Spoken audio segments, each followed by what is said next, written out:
So an executive is walking to his CEO's office, and there's lots of thoughts going through his mind. How could this project fail? What did the team do wrong? What could have they done differently? After all, they were entrusted with the $2 million and a hope that this project will solve a great problem for them and for their customers. As he was standing in the CEO's office and he summarized sort of the result and what happened, he extended his hand, and in his hand was his letter of resignation. First, the CEO was surprised, then a little bit irritated. His response was, I just invested $2 million in helping us learn something valuable. Now let's take that knowledge and go do better and find a solution that makes sense. Pretty positive response, right? I mean, great leadership too, if you really think about it. But it is the fear of the opposite outcome and opposite response that really truly keeps us from innovating, from living up to our full potential. It makes us hold back. Because failure is a very scary word, isn't it? Now recently, I had a change in the career. So I was running marketing for Fortune 500 companies for most of my career. And recently, I started basically leading a startup. Now, when I was making that decision, a lot of thoughts come from my mind. Now, I'm a very confident person. I've done a lot of things. I've learned a lot of things. I know I'm going to make mistakes. I'm not intimidated by that. But there's this one defining moment in your life when you ask yourself, what if I fail? I must have said it out loud with one of my meetings with my friends, because he immediately replied, define failure. That makes you think. Now, John Lennon tells this story. When he was in school, his teacher gave him an assignment, the class assignment. And the assignment was to write down what you want to be when you grow up. So naturally, he wrote down happy. Teacher told him that he didn't understand the assignment, and he told her that she didn't understand life. So what is failure? How do we define it? And why do we allow it to define ourselves? So I've talked to a lot of people because the topic of leadership and the topic of failure is very dear and near to my heart. I've talked to a lot of people throughout my life. I've talked to people when I wrote the book and asked them the same question when I interviewed them. I've talked to people before I radically changed my career. And there is something that I found that is simply profound, or should I rather say profoundly simple. It seems like success in life depends on three big things: passion, purpose, and attitude. Now, what does that mean? So if you really look at passion, this is what drives everything. This is what fuels you. This is what gives you energy. This is what gives you motivation. This defines who you are and what you want to do. Now, I believe that every single one of us is an entrepreneur. We've been taught differently. We've been told differently. We've been given a totally different definition of entrepreneurship, but I know that we are. Every single one of us looks at the world with this specific lens, and that lens is defined by our passions and what we love. So when we see the world through that lens, we see potentially different opportunities from what other people see. We see different doors open or close. We interpret it differently.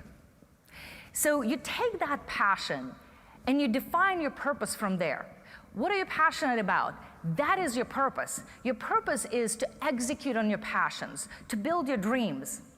When you get that purpose, when you finalize it, when you understand it ultimately, there's no higher power than that. You become absolutely unstoppable. You have clear definition in your mind, you know where you want to go, and honestly, you don't know how you're going to get it potentially most of the time, but you know you're going to get there. That truly drives you. You have no fear, you have doubts. Everybody has. You know you're going to make mistakes, but you know where you're going.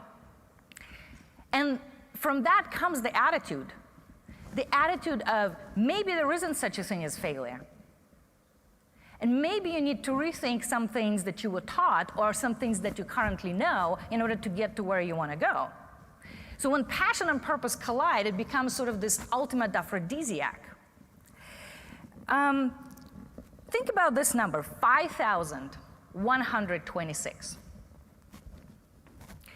That is the number of attempts, failed attempts, by Dyson to create a prototype for his bagless vacuum cleaner. As a matter of fact, from that he learned a lot of things. He created a culture, Dyson, of absolute innovation, a culture that actually encourages naivete, curiosity, silliness, foolish ideas. The team was working on one of the projects, and they flipped what they've known, the conventional wisdom, way on its head, thinking they're going to find a solution for one project. Instead, they invented a different product. That day, they invented Airblade, one of their most best-selling products right now. Steve Jobs was investing in Pixar for 9 straight years before he convinced people around him that computer animation is an amazing thing. As a matter of fact, he credits the fact that he's been a great CEO to Apple later on in life to being fired earlier in life, something he considered a horrible failure. Flickr, we all know Flickr. Did you know, though, that it was supposed to be a gaming site?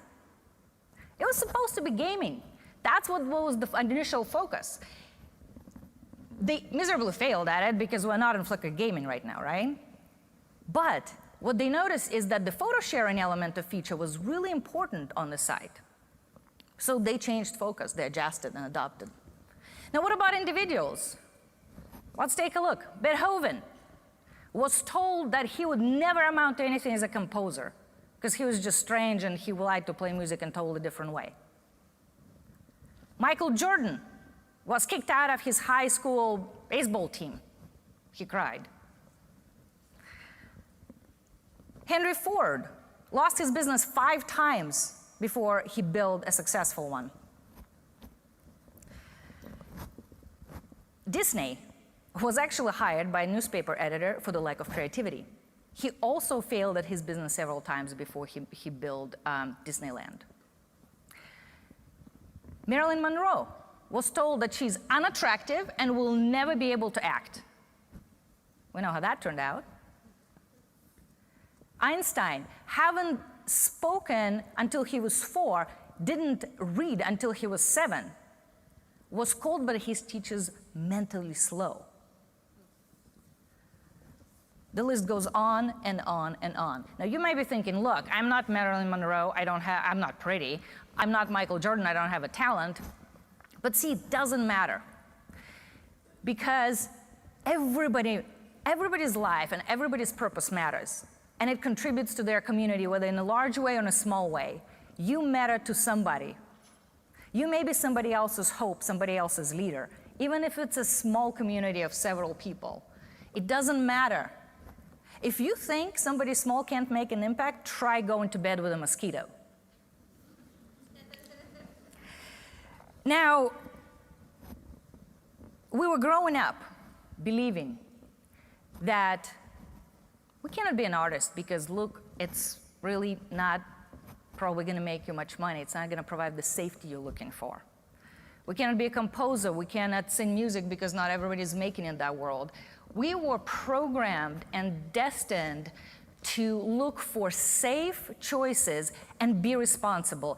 We are responsible is what we're telling ourselves when we grow up. But remember when we were kids, we were fearless, we were creative. Nothing mattered, nothing could stop us. We were so darn confident and sure.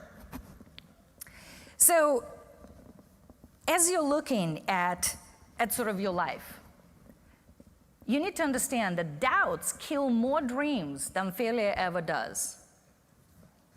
I mean, it really does.